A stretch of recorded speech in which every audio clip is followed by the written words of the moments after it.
Good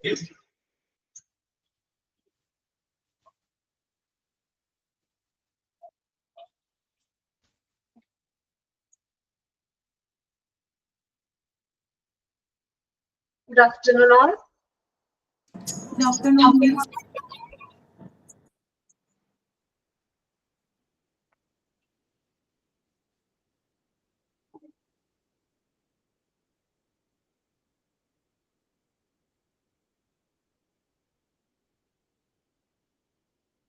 Okay, class start ചെയ്യാം.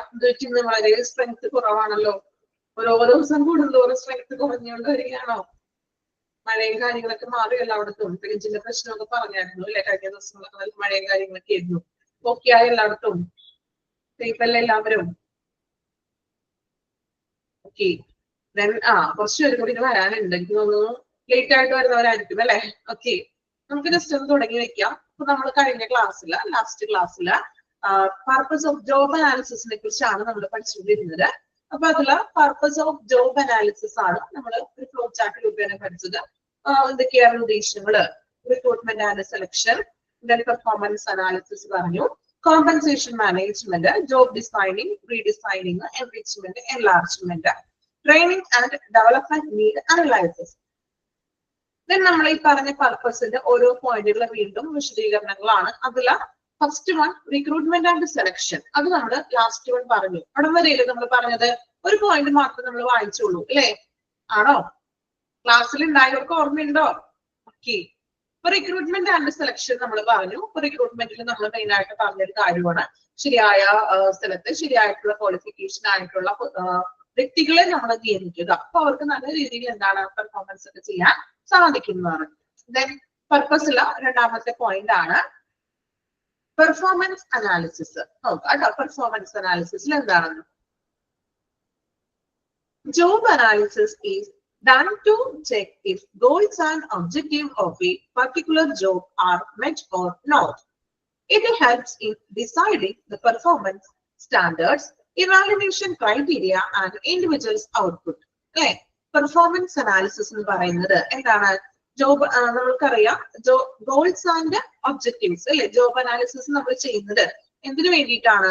ആ ഒരു ഓർഗനൈസേഷനിൽ അവരൊരു പ്ലാൻ ചെയ്തിട്ടുള്ള ലക്ഷ്യങ്ങളും ഉദ്ദേശങ്ങളൊക്കെ ശരിയായിട്ടുള്ളതാണോ, മികച്ചതാണോ എന്ന്, നല്ല ആ കമ്പനിക്ക് നല്ലൊരു എന്താ പറയാ ലാഭം ഉണ്ടാക്കുന്ന തരത്തിലുള്ള ഒബ്ജക്റ്റീവ്സ് ആണോ അവര് എടുത്തിരിക്കുന്നത് എന്ന് പരിശോധിക്കാനായിട്ട് നമുക്ക് ഈ ഒരു ജോബ് അനാലിസിസിലൂടെ സാധിക്കുന്നത്. കണ്ടോ? Job analysis done to check ചെയ്യാനായിട്ട് സാധിക്കുന്നത് എന്ത്?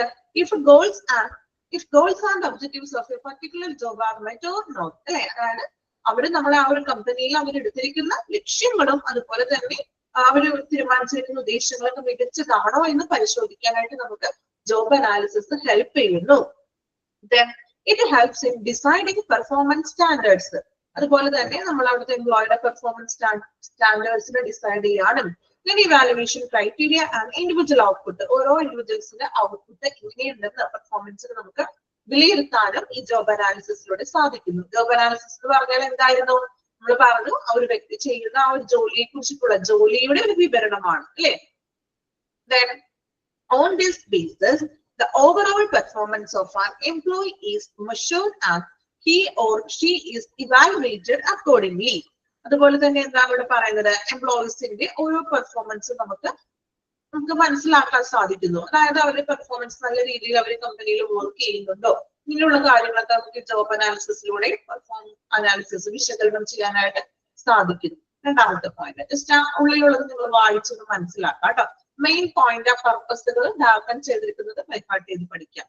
ഓക്കെ, ഇനി മൂന്നാമത്തെ പറയുന്നത് ട്രെയിനിങ് ആൻഡ് ഡെവലപ്മെന്റ് അല്ലെ? നമ്മൾ ഓൾറെഡി പറഞ്ഞു കഴിഞ്ഞു ട്രെയിനിങ് ആൻഡ് ഡെവലപ്മെന്റിനെ കുറിച്ച്. നോക്കാം. Job analysis can be used to determine the training and development needs of employee. നമ്മള് ഒരു ജോബ് അനാലിസിസ് എന്തിനു വേണ്ടിയിട്ടാണ് ഉപയോഗിക്കുന്നത്? ട്രെയിനിങ്ങിനും അതുപോലെ തന്നെ എംപ്ലോയീസിന്റെ നീഡ്സ്, അവരുടെ ഡെവലപ്മെന്റിന് വേണ്ടിയിട്ടുള്ള നീഡ്സ്, ആവശ്യകതകളും മനസ്സിലാക്കാൻ വേണ്ടിയിട്ട് നമ്മൾ ജോബ് അനാലിസിസ് നോക്കുന്നത്. ജോലിയുടെ വിവരണങ്ങൾ നോക്കുമ്പോൾ നമുക്ക് അറിയാൻ പറ്റും എങ്ങനെയാണ് ട്രെയിനിങ് കൊടുക്കേണ്ടത്, അല്ലെങ്കിൽ എംപ്ലോയീസിന്റെ നീഡ്സ്, എംപ്ലോയീസിന്റെ ആവശ്യങ്ങൾ എന്തൊക്കെയാണ് എന്നിങ്ങനെയുള്ള കാര്യം നമുക്ക് അറിയാൻ സാധിക്കുന്നു.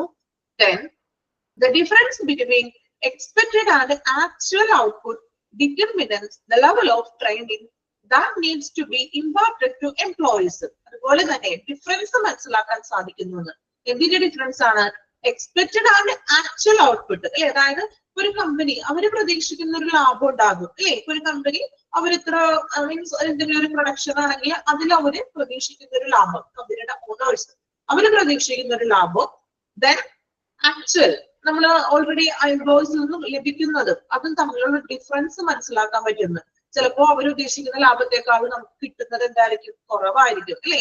അപ്പൊ ആ ഒരു ഡിഫറൻസ് മനസ്സിലാക്കിക്കൊണ്ട് ഡിഫറൻസ് മനസ്സിലാക്കാൻ സാധിക്കുന്നു.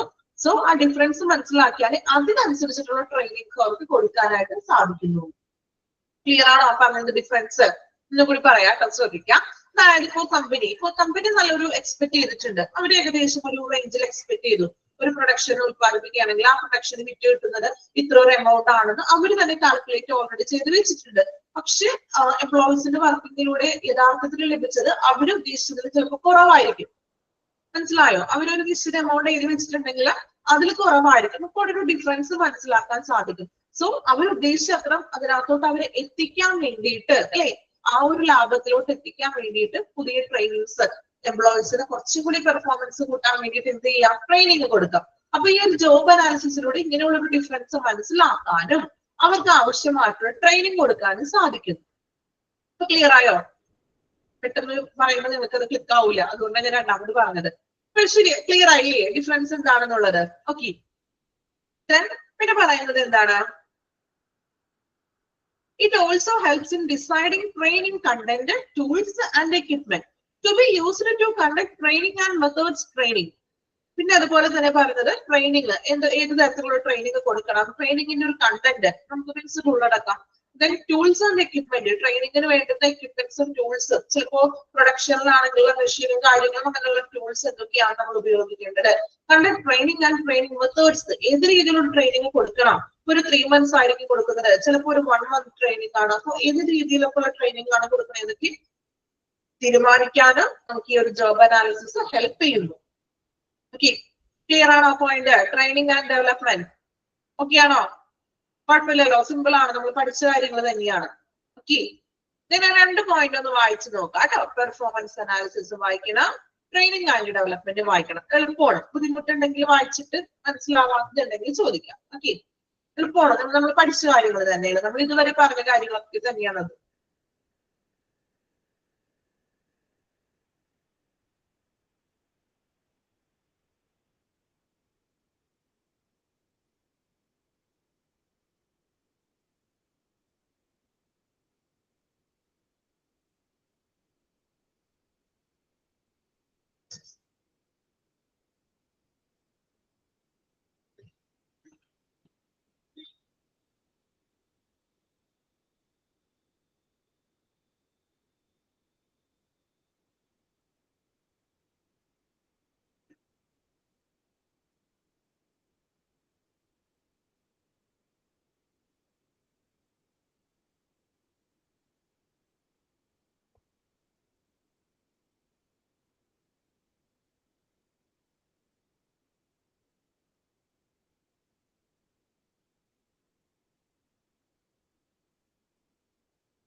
ഓക്കെ, കംപ്ലീറ്റ് ചെയ്തോ? Performance analysis, then training and development. Clear ആണോ വായിച്ചിട്ട്? ഓക്കെ ആണോ? ബുദ്ധിമുട്ട് എന്തെങ്കിലും ഉണ്ടോ? നെക്സ്റ്റ് പോയിന്റ് നോക്കാം കേട്ടോ. Compensation management. Indeed, job analysis plays a significant value in deciding the pay packages and extra work and benefits and fixed and flexible employee rewards. അതായത് job analysis place A significant value in deciding. അതായത് job analysis എന്ന് പറയുന്നത് എന്താണ്? ഒരു significant ആയിട്ടുള്ള ഒരു value, ഒരു മൂല്യം വഹിക്കുന്നു. അതായത് എംപ്ലോയീസിന് ഒരു ഇമ്പോർട്ടൻസ് അല്ലെങ്കിൽ എംപ്ലോയീസിന് ഒരു മൂല്യവത്തായിട്ട് കാണുന്നു. എങ്ങനെ? ഡിസൈഡിങ് ദ പേ പാക്കേജസ്, എംപ്ലോയീസിന് കൊടുക്കാനുള്ള പേ പാക്കേജസ് തീരുമാനിക്കുന്നു. അതുപോലെ എക്സ്ട്രാ നമ്മൾ പറഞ്ഞല്ലോ, ഇൻസെന്റീവും അങ്ങനെയുള്ള കാര്യങ്ങൾ. Then benefits and fixed and flexible employee rewards. എംപ്ലോയിക്കുള്ള സ്ഥിര ഫ്ലെക്സിബിൾ ആയിട്ടുള്ളതും, ഫ്ലെക്സിബിൾ എന്ന് പറയുമ്പോൾ അറിയാലോ, അതായത് ഇതുപോലെ എക്സ്ട്രാ വരുന്ന മീൻസ് സാലറിക്ക് പുറമെ ഇൻസെന്റീവ് അല്ലെങ്കിൽ എന്താ പറയാ OT ഓവർ ടൈം അങ്ങനെയുള്ള കാര്യങ്ങളും, ഫിക്സഡ് ആയിട്ടുള്ള എമൗണ്ടുകളും റിവാർഡ്സുകൾ എംപ്ലോയീസിന് നമ്മൾ കൊടുക്കുന്ന ഇതിനെല്ലാം തീരുമാനിക്കുന്നത് ജോബ് അനാലിസിസ് എന്നാണ് അല്ലെ. ഇപ്പൊ ജോബ് വിവരണം, ജോലിയുടെ ആ വിവരണം നോക്കുമ്പോൾ അറിയാൻ പറ്റും ആൾക്ക് ഫിക്സ്ഡ് ആയിട്ട് എത്ര എമൗണ്ടാണ് സാലറി കൊടുക്കുന്നത്, അല്ലെങ്കിൽ ഇപ്പൊ ഞാൻ പറഞ്ഞു ടാർഗറ്റ് ബേസ്ഡ് ടെലികോളിംഗ് ഒക്കെ ആണെങ്കിൽ അവരെടുക്കുന്ന ടാർഗറ്റ് ഇപ്പൊ നമ്മള് കമ്മീഷൻ എന്നൊക്കെ പറയില്ലേ, ഇപ്പൊ എന്താ പറയാ നമ്മളിപ്പോ എടുക്കുന്നത് അനുസരിച്ചിട്ട് അവർക്ക് ഇതിന് ഒരു ടാർഗറ്റ് ഒക്കെ വെച്ചിട്ടുണ്ടാവും. ഒരു മന്തിൽ ഇത്ര മീൻസ് ആളുകൾ നമ്മൾ ചേർക്കുന്നതോ അങ്ങനെയൊക്കെ ലോൺ എടുക്കുന്നതോ അങ്ങനെയൊക്കെ പ്രോസസ് ഒക്കെ ആണെങ്കിൽ കമ്പനി ഒരു ടാർഗറ്റ് വെച്ചിട്ടുണ്ടാവും. അപ്പൊ അതിനനുസരിച്ചിട്ടുള്ള അവർക്ക് പേയ്മെന്റ് റിവാർഡ്സ് ഒക്കെ കൊടുക്കുന്നതും എല്ലാം ജോബ് അനാലിസിസ് ആണ് തീരുമാനിക്കുന്നത്, ജോലിയുടെ വിശകലനത്തിലൂടെയാണ്. Okay, then the process directs HR managers in determining an employee's value for a particular job opening. അതോടൊപ്പം തന്നെ എന്തോടെ പറയുന്നത്, ഈ ജോബ് അനാലിസിസ് കൊണ്ട്, ഈ ജോലിയുടെ ഒരു വിവരണം കൊണ്ട് HR മാനേജർക്ക് ഓരോ എംപ്ലോയീസിന്റെയും വാല്യൂ മനസ്സിലാക്കാൻ സാധിക്കുന്നു. എങ്ങനെയാ വാല്യൂ മനസ്സിലാക്കാൻ സാധിക്കുക ജോബ് അനാലിസിസ് കൊണ്ട്? എങ്ങനെയാണ് HR മാനേജർക്ക് ഓരോ എംപ്ലോയീസിന്റെയും മൂല്യം, ആ കമ്പനിയിൽ അവന് എത്രത്തോളം ഒരു മൂല്യമുണ്ട്, എത്രത്തോളം വാല്യൂ ഉണ്ടെന്ന് HR മാനേജർക്ക് ജോബ് അനാലിസിസ് മൂലം മനസ്സിലാക്കാൻ സാധിക്കുന്നു. എങ്ങനെയാ മനസ്സിലാക്കുന്നത്? നമ്മൾ പഠിച്ചു ജോബ് അനാലിസിസ് എന്ന് പറയുന്നത് എന്താണ്? എന്താ ജോബ് അനാലിസിസ് എന്ന് പറയുന്നത്? അത് ഞാൻ ചോദിക്കട്ടെ ആദ്യം അല്ലെ. ജോബ് അനാലിസിസ് ഉദ്ദേശിക്കുന്നത് എന്താ നമ്മൾ പഠിച്ചത്? പെട്ടെന്ന് കമന്റ് ചെയ്തേ ആൻസർ. ജോബ് അനാലിസിസ് എന്ന് പറയുന്നത് എന്താണ്? ഒറ്റ വാക്കിൽ എന്ത് പറയാം? ഒറ്റ സെന്റൻസിൽ എന്ത് പറയാൻ പറ്റും? പെട്ടെന്ന് ആൻസർ കമന്റ് ചെയ്യണം കേട്ടോ. നമ്മൾ ഇത്രയും പഠിച്ചത് നമ്മുടെ ചാപ്റ്റർ കഴിയാറായി. ജോബ് അനാലിസിസ് ആർക്കില്ലേ ആൻസർ? ജോലിയുടെ വിശകലനം, ജോലിയെ കുറിച്ചുള്ള വിവരണമാണ് അല്ലെ. അപ്പൊ ആ വിവരണം കാണുമ്പോൾ HR മാനേജർക്ക് അറിയാം ഒരാൾ എത്ര ഡ്യൂട്ടി ചെയ്യുന്നുണ്ട്, അവന്റെ റെസ്പോൺസിബിലിറ്റീസ് എന്തൊക്കെയാണ്. സോ ഈ HR മാനേജർക്ക് ജോബ് അനാലിസിസ് കൊണ്ട് ഓരോ എംപ്ലോയീസിന്റെ വാല്യൂ, മൂല്യത്തെ തിരിച്ചറിയാനായിട്ട് സാധിക്കുന്നു. അവൻ ചെയ്യുന്ന വർക്കുകൾ ജോലിയുടെ വിവരണത്തിൽ ഉണ്ടാവും, ജോബ് ഡിസ്ക്രിപ്ഷനിൽ ഉണ്ടാവും. ഞാൻ പറഞ്ഞായിരുന്നു നിങ്ങളോടല്ലേ പറഞ്ഞത് അല്ലെ. ജോബ് ഞാൻ പറഞ്ഞു, ഇപ്പൊ നിങ്ങള് ഒന്ന് ഗൂഗിളിൽ എന്തെങ്കിലും ജോബിന്റെ അടിച്ചു കൊടുക്കുമ്പോ ജോബ് ഡിസ്ക്രിപ്ഷൻ എന്നൊക്കെ പറഞ്ഞ് കാണാറുണ്ട്. നോക്കിയാരെങ്കിലും? നോക്കിയായിരുന്നോ? നോക്കി? ഒരാൾ മാത്രം നോക്കിയുള്ളൂ? ശ്രീ എന്നാണോ പേര്? പേര് കറക്റ്റ് ആയിട്ട് ഇതിനകത്ത് കാണില്ല കേട്ടോ. ശ്രീ എന്നാണോ? ഒരാൾ മാത്രം നോക്കിയുള്ളൂ? വേറെ ആരും നോക്കിയില്ല? മറന്നുപോയല്ലേ? സത്യസന്ധമായിട്ട് പറയൂ, മറന്നുപോയില്ലേ നിങ്ങള്? കുറെ ദിവസമായി ഞാൻ പറഞ്ഞിട്ട്. നമ്മൾ ചാപ്റ്റർ എനിക്ക് തോന്നുന്നു ഫസ്റ്റ് എടുത്തപ്പോഴായിരിക്കും പറഞ്ഞത് അല്ലെ. ഓക്കെ, കുഴപ്പമില്ല. ഇന്ന് എന്നെ ഒന്ന് നോക്കണോട്ടോ എല്ലാവരും. ഓക്കെ, അപ്പൊ അതില്ല ഇതുപോലെ എല്ലാ കാര്യങ്ങളും ആ ഒരു എംപ്ലോയി ചെയ്യേണ്ടത്, നമ്മൾ അവിടെ ചെയ്യണ വർക്ക് ഡീറ്റെയിൽ ആയിട്ട് ഒരു വിവരണം പോലെ കൊടുത്തിട്ടുണ്ടാകും. കണ്ടായിരുന്നു? നോക്കിയാള് വിവരണം പോലെ കൊടുത്തിട്ടുണ്ടാവും നമ്മൾ എന്തൊക്കെയാണ് ചെയ്യേണ്ടത് ഇല്ലേ. അപ്പൊ നമ്മുടെ ഓരോരുത്തരുടെയും ഡ്യൂട്ടീസ്, അപ്പൊ അതുമൂലം നമ്മുടെ എംപ്ലോയീസിന്റെ മൂല്യം തിരിച്ചറിയാനായിട്ട് HR മാനേജർക്ക് സഹായിക്കുന്നു ഈ ഒരു ജോബ് അനാലിസിസ് എന്ന് പറയുന്നത്. ഓക്കെ, ഇത്രയുമാണ് കോമ്പൻസേഷൻ മാനേജ്മെന്റിൽ വരുന്നത്. മെയിൻ ആയിട്ട് പറയുന്നത് വാല്യൂ തിരിച്ചറിയാൻ പറ്റുന്നു, ദെൻ ബെനിഫിറ്റ്സ്, ഫിക്സ്ഡ് ഫ്ലെക്സിബിൾ ആയിട്ടുള്ള റിവാർഡ്സും കാര്യങ്ങളൊക്കെ തീരുമാനിക്കുന്നത് ജോബ് അനാലിസിസ് നോക്കിയിട്ടാണ്. ദെൻ HR മാനേജർക്ക് ഓരോ എംപ്ലോയീസിന്റെ മൂല്യം മനസ്സിലാക്കാനും സഹായിക്കുന്നു. ഓക്കെ, then last one അതും കൂടി കഴിഞ്ഞിട്ട് ഒന്ന് വായിച്ചു നോക്കാം കേട്ടോ. ജോബ് ഡിസൈനിങ് ആൻഡ് റീഡിസൈനിങ് നോക്കാം. The main purpose of job analysis is to streamline the human efforts and get the best possible output. Main purpose എന്താണ് ഒരു ജോബ് അനാലിസിസിന്റെ മെയിൻ ഉദ്ദേശം എന്ന് പറഞ്ഞിട്ടുണ്ടെങ്കിൽ, job is to streamline human efforts and get the best possible output അല്ലെ. ഹ്യൂമനിന്റെ effort, മനുഷ്യന്റെ എഫേർട്ടിനെ കാര്യക്ഷമമാക്കി, അതിനെ കാര്യക്ഷമമാക്കിക്കൊണ്ട് എന്ത് ചെയ്യാം, അതിനൊരു മികച്ചൊരു ഔട്ട്പുട്ട് ആക്കി മാറ്റണം. അതായത് എംപ്ലോയിയുടെ നല്ലൊരു പെർഫോമൻസ് അത് നല്ലൊരു ഔട്ട്പുട്ട് ആക്കി മാറ്റിയാണ് കമ്പനിക്ക് ലാഭം. മീൻസ് അവിടെ ഉദ്ദേശിക്കുന്നത് എന്താണ്? എംപ്ലോയീസിന്റെ പെർഫോമൻസ് ആണ്. അപ്പൊ മനുഷ്യരുടെ അല്ലെങ്കിൽ നമ്മളുടെ എംപ്ലോയീസിന്റെ എഫേർട്ടിനെ കാര്യക്ഷമമാക്കുക, മികച്ച ഔട്ട്പുട്ട് കൊടുക്കുക, അതാണ് ജോബ് അല്ലെങ്കിൽ ജോബ് അനാലിസിസിന്റെ മെയിൻ ലക്ഷ്യം എന്ന് പറയുന്നത്, നമ്മൾ പറയില്ലേ കമ്പനിക്ക് വേണ്ടി നമ്മൾ നന്നായിട്ട് പണിയെടുക്കുക, അവർക്ക് ലാഭം ഉണ്ടാക്കി കൊടുക്കുക അല്ലെ. Then it helps in designing, redesigning, enriching, evaluating, and also cutting back and adding extra responsibilities in a particular job. ഒറ്റ സെന്റൻസ് ആണ് പറയാം. It helps in designing, redesigning. അല്ലെ, അതായത് ജോബ് അനാലിസിസ് ഹെൽപ്പ് ചെയ്യുന്നത്. ഇപ്പൊ ജോലി ഡിസൈൻ ചെയ്യാനും അത് റീഡിസൈൻ ചെയ്യാനും എൻറിച്ച് ചെയ്യാനും അതിനെ ഇവാലുവേറ്റ് ചെയ്യാനും cutting back and adding extra responsibility. ഇപ്പോ ഒരു എംപ്ലോയീസിന്റെ കട്ട് ചെയ്യാനും ചെയ്യാന്ന് വെച്ചിട്ടുണ്ടെങ്കിൽ ചിലപ്പോൾ റെസ്പോൺസിബിലിറ്റി കുറച്ച് ചുരുക്കാനുണ്ടാവും. ചില ഓരോ പൊസിഷനിൽ വ്യത്യസ്തമാണല്ലോ, റെസ്പോൺസിബിലിറ്റി വ്യത്യാസം ഉണ്ടാകും അല്ലെ. ഒരു ടോപ്പ് മാനേജറിന്റെ റെസ്പോൺസിബിലിറ്റി പോലെയാണോ അതിന് താഴെ വരുന്ന എംപ്ലോയീസിന്? സെയിം ആയിരിക്കോ? എല്ലാവരുടെയും റെസ്പോൺസിബിലിറ്റി സെയിം ആണോ? വ്യത്യാസങ്ങൾ ഉണ്ടാകും അല്ലെ. അപ്പൊ റെസ്പോൺസിബിലിറ്റി കട്ട് ചെയ്യാനോ അല്ലെങ്കിൽ റെസ്പോൺസിബിലിറ്റി ആഡ് ചെയ്യാനോ കൂട്ടാനോ ഇതിനെല്ലാം നമ്മളെ ഹെൽപ്പ് ചെയ്യുന്നത് ജോബ് അനാലിസിസ് ആണ്. Then this is done to enhance employee satisfaction while increasing the human output. അപ്പൊ ഇവിടെ പറയുന്നത് എന്താണ്? എംപ്ലോയീസ് ഉത്പാദനം വർദ്ധിക്കുന്നതിനോടൊപ്പം തന്നെ ജീവനക്കാരുടെ സാറ്റിസ്ഫാക്ഷനും അവിടെ വർദ്ധിക്കണമെന്ന്. അതായത് എംപ്ലോയീസിന് നല്ലൊരു സംതൃപ്തി ഉണ്ടെങ്കിൽ അവർക്ക് നല്ല രീതിയിൽ വർക്ക് ചെയ്യാൻ പറ്റുള്ളൂ. ആണോ? ഇപ്പൊ നിങ്ങൾ ഒരു ഫേമിൽ വർക്ക് ചെയ്യുന്നവരാണെങ്കിൽ നിങ്ങൾക്ക് എപ്പോഴും ഭയങ്കര പ്രഷറും അല്ലെങ്കിൽ എന്താ പറയാ എപ്പോഴും ഇങ്ങനെ ടാർഗറ്റ് ബേസിലും ഭയങ്കര വർക്ക് പ്രഷർ ആണെങ്കിൽ നിങ്ങൾക്ക് നന്നായിട്ട് ജോലി ചെയ്യാൻ പറ്റുമോ? സാധിക്കുമോ നിങ്ങൾക്ക്? എപ്പോഴും ഭയങ്കര വർക്ക് പ്രഷർ ആണ്, ഭയങ്കര ഓവർ ടൈം ആണ് ജോലി, നമുക്ക് അങ്ങനെയാണെങ്കിൽ നല്ല രീതിയിൽ നിങ്ങൾക്ക് വർക്ക് ചെയ്യാൻ പറ്റുമോ? അവിടെ പല ബുദ്ധിമുട്ടുകളും ഉണ്ടാകും അല്ലെ. അപ്പൊ എംപ്ലോയീസ് നല്ല രീതിയിൽ സാറ്റിസ്ഫൈഡ് ആണെങ്കിൽ മാത്രമേ കമ്പനിക്ക് അതിനനുസരിച്ചുള്ള ഒരു ഔട്ട്പുട്ട് ലഭിക്കുകയുള്ളൂ. ഓക്കെ, ക്ലിയർ ആണോ? രണ്ട് പോയിന്റ് ഒന്ന് വായിച്ചു നോക്കി. കോമ്പൻസേഷൻ മാനേജ്മെന്റും ജോബ് ഡിസൈൻ ആൻഡ് റീഡിസൈനിങ് വായിച്ചു നോക്കാം. മനസ്സിലാക്കി വായിച്ചാൽ മതി, ബൈ ഹാർട്ട് ഒന്നും പഠിക്കേണ്ട ആവശ്യമില്ല. മെയിൻ പോയിന്റുകൾ പർപ്പസ് അഡാപ്റ്റ് ചെയ്തിട്ടുള്ളത് ഒന്ന് ബൈ ഹാർട്ട് ചെയ്ത് പഠിക്കുക കേട്ടോ.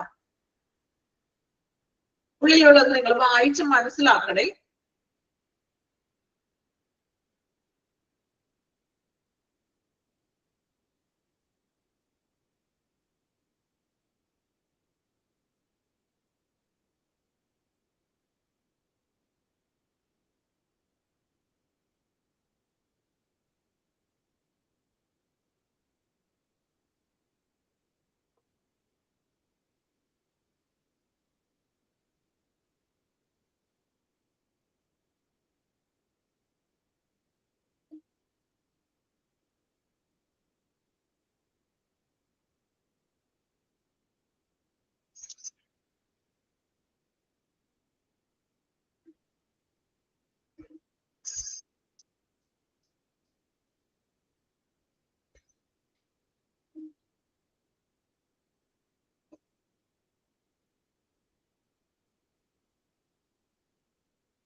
കംപ്ലീറ്റ് ചെയ്തോ?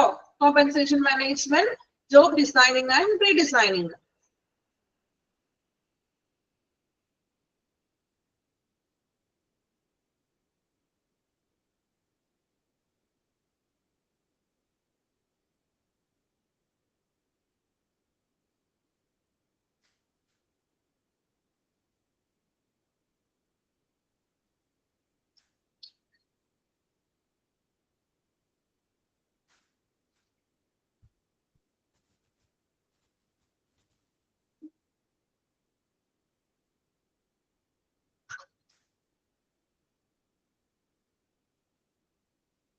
ഓക്കെ,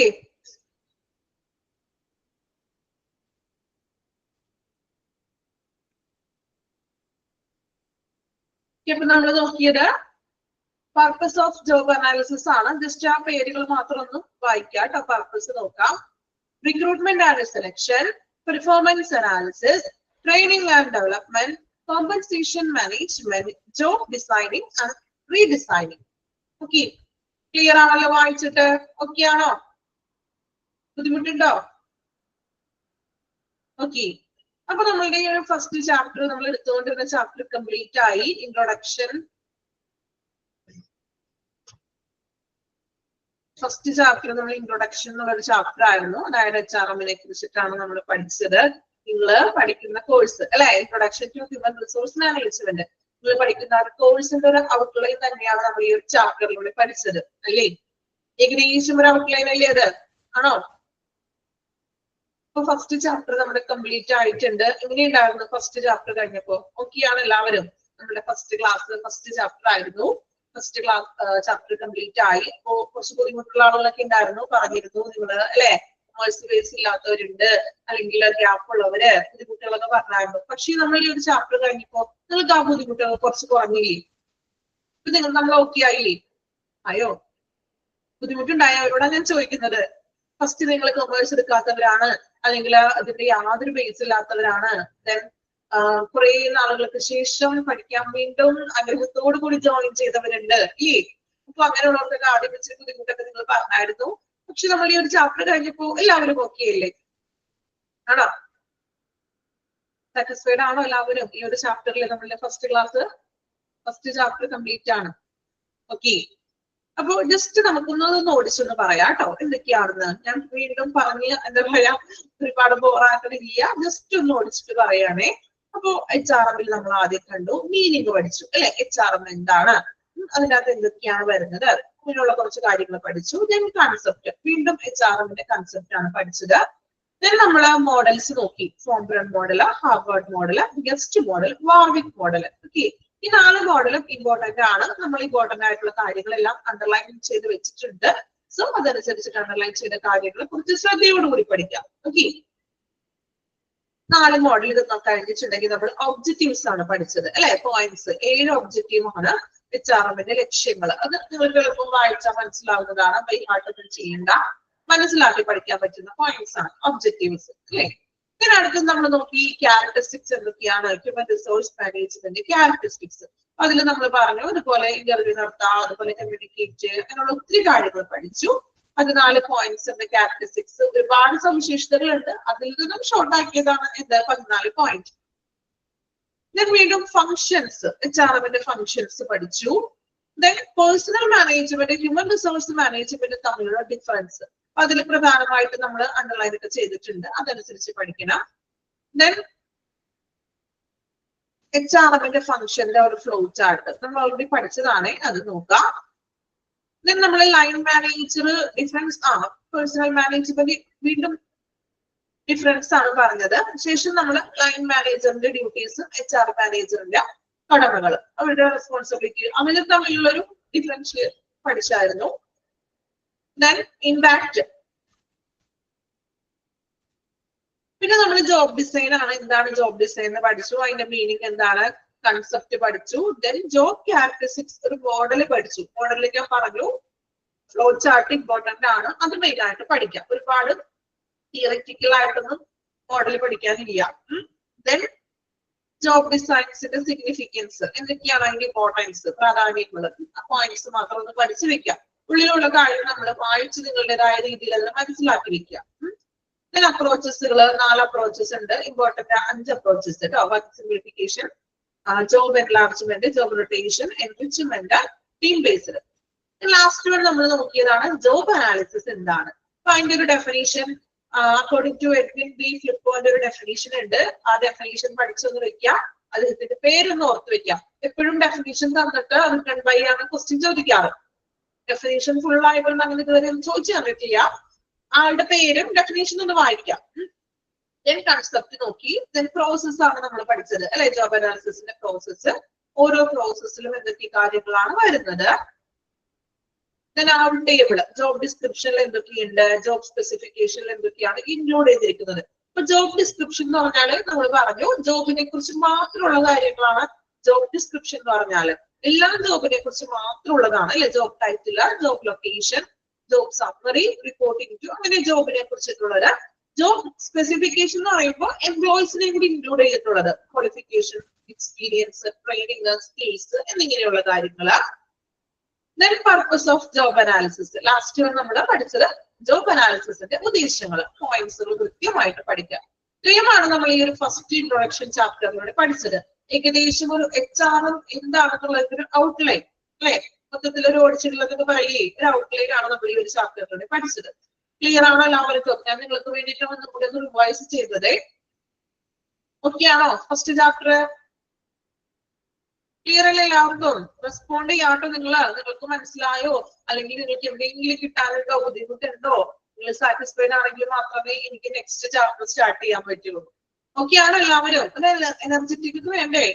ഉച്ച സമയമാണ്, അത്യാവശ്യം നല്ല ഉറക്കമൊക്കെ വരുന്ന സമയമാണ്. നിങ്ങൾ എനിക്കൊരു റെസ്പോൺസ് തന്നാൽ മാത്രമേ എനിക്ക് നല്ല രീതിയിൽ നിങ്ങൾക്ക് മീൻസ് ഞാൻ മാത്രം ഇങ്ങനെ പറഞ്ഞുകൊണ്ടിരിക്കുമ്പോൾ നിങ്ങൾ ഉറങ്ങിയാണോ, ക്ലാസ് വെച്ചിട്ടുണ്ടോ അല്ലെ? ഉറങ്ങിയാണോ?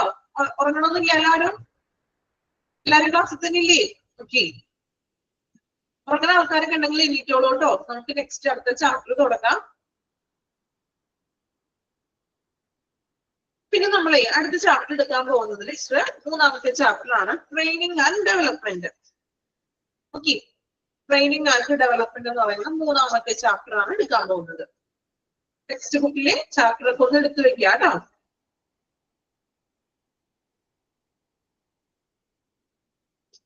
Training and development.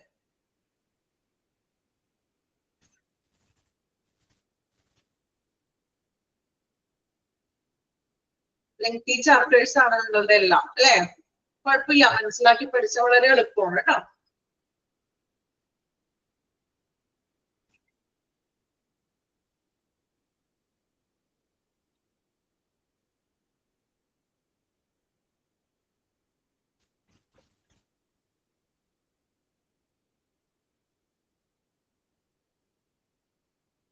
ഓക്കെ, എടുത്തോ ടെക്സ്റ്റില് പുതിയ ചാപ്റ്റർ ഒക്കെ എടുത്തു വെച്ചില്ല അവരോ? Training and development. ഓക്കെ, അപ്പൊ നോക്കാം ട്രെയിനിങ് ആൻഡ് ഡെവലപ്മെന്റ്. പിന്നെ നമ്മള് HRM എന്താണെന്നുള്ള ഒരു ഔട്ട്ലൈൻ ഒക്കെ നമ്മൾ പഠിച്ചു. ദെൻ നമ്മൾ കുറെ കാര്യങ്ങളൊക്കെ അവിടെ പഠിച്ചു. ഇനി നമ്മൾ പഠിക്കാൻ പോകുന്നത് ട്രെയിനിങ്ങിനെയും ഡെവലപ്മെന്റിനെ കുറിച്ചാണ്. ഓക്കെ, വളരെ എളുപ്പമാണ് കേട്ടോ, വലിയ കുഴപ്പമൊന്നുമില്ല. നിങ്ങളുടെ എക്സ്പീരിയൻസിലൂടെയും നമുക്ക് എന്താ പറയാ പല കാര്യങ്ങളും എക്സ്പീരിയൻസിലൂടെ അല്ലെങ്കിൽ എക്സാമ്പിൾ വെച്ചൊക്കെ പറഞ്ഞു പോകാൻ പറ്റുന്നതാണ്. ഞാൻ കുറച്ചും കൂടി എക്സാമ്പിൾ പറയുമ്പോഴല്ലേ നിങ്ങൾക്ക് ക്ലിയർ ആവുന്നത്. നമ്മൾ വെറുതെ തിയററ്റിക്കൽ ആയിട്ട് പറയുന്നതിനേക്കാളും നമ്മൾ എന്തെങ്കിലും ചെറിയ ചെറിയ കുഞ്ഞ് എക്സാമ്പിൾ ഒക്കെ ഇടുമ്പോഴല്ലേ പെട്ടെന്ന് ക്ലിക്ക് ആവുന്നത്. ആണോ? കുറച്ച് പേർക്ക് അങ്ങനെ ഉണ്ടാവും അല്ലെ? ഒരുപാട് ഇങ്ങനെ തിയററ്റിക്കൽ ആയിട്ട് പറഞ്ഞു പോകുന്നതിനേലും കുഞ്ഞു കുഞ്ഞു എക്സാമ്പിൾ ഒക്കെ ഇട്ട് വെക്കുമ്പോൾ നമുക്ക് പെട്ടെന്ന് കിട്ടും അല്ലെ? ഇതും അതുപോലെ വലിയ ബുദ്ധിമുട്ടൊന്നുമില്ല, നല്ലൊരു ചാപ്റ്റർ ആണ്. ഓക്കെ, ബോറിംഗ് ഒന്നും ഇല്ല കേട്ടോ, നല്ല ചാപ്റ്റർ ആണ്. നമുക്ക് പറ്റുന്ന പോലെ കുഞ്ഞു കുഞ്ഞു എക്സാമ്പിൾ ഒക്കെ വെച്ചിട്ട് നമുക്ക് പഠിക്കാം. നോക്കാം.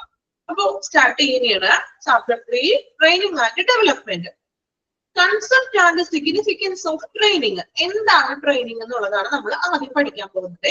കൺസെപ്റ്റ് എന്താണ് ട്രെയിനിങ് എന്നുള്ളത്, എന്താണ് ട്രെയിനിങ് നിങ്ങളുടെ അഭിപ്രായത്തില്?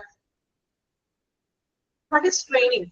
ഇത് ട്രെയിനിങ് എന്ന് പറഞ്ഞിട്ടുണ്ടെങ്കിലോ അറിയാവുന്നവർ പെട്ടെന്ന് കമന്റ് ചെയ്ത ആൻസർ. അറിയാവുന്നവരല്ല, നിങ്ങൾക്ക് എല്ലാവർക്കും അറിയാം. നിങ്ങളുടേതായിട്ടുള്ള രീതിയിൽ പറഞ്ഞോളൂ. എനിക്ക് തിയറിറ്റിക്കൽ ആയിട്ടൊന്നും വേണ്ട. നിങ്ങൾ എന്താണ് ട്രെയിനിങ് എന്നുള്ളത് കൊണ്ട് നിങ്ങളുടെ മനസ്സിൽ അല്ലെങ്കിൽ നിങ്ങൾ മനസ്സിലാക്കിയിരിക്കുന്നത് എന്താണ് ട്രെയിനിങ്? ആൻസർ പെട്ടെന്ന് കമന്റ് ചെയ്യാട്ടോ, തെറ്റിപ്പോകുന്നത് ആരും വിചാരിക്കണ്ട. നിങ്ങൾ നിങ്ങളുടേതായ രീതിയിൽ പറഞ്ഞോളൂ.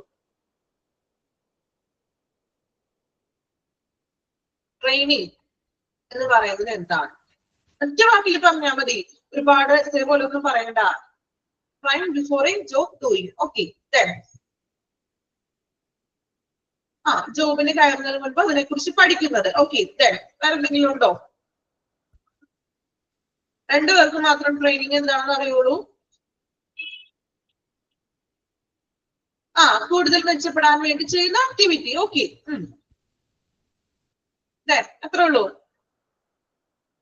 നമ്മൾക്ക് അറിയാം അല്ലെ? നിങ്ങൾക്ക് എല്ലാവർക്കും അറിയാം ട്രെയിനിങ്. ഒരാൾക്ക് പോലും എന്താണ് ട്രെയിനിങ് എന്ന് അറിയില്ലാത്തതില്ല. പക്ഷെ എങ്ങനെ പറയുന്നവർ കൺഫ്യൂഷൻ ആണ് പലർക്കും. ആണോ?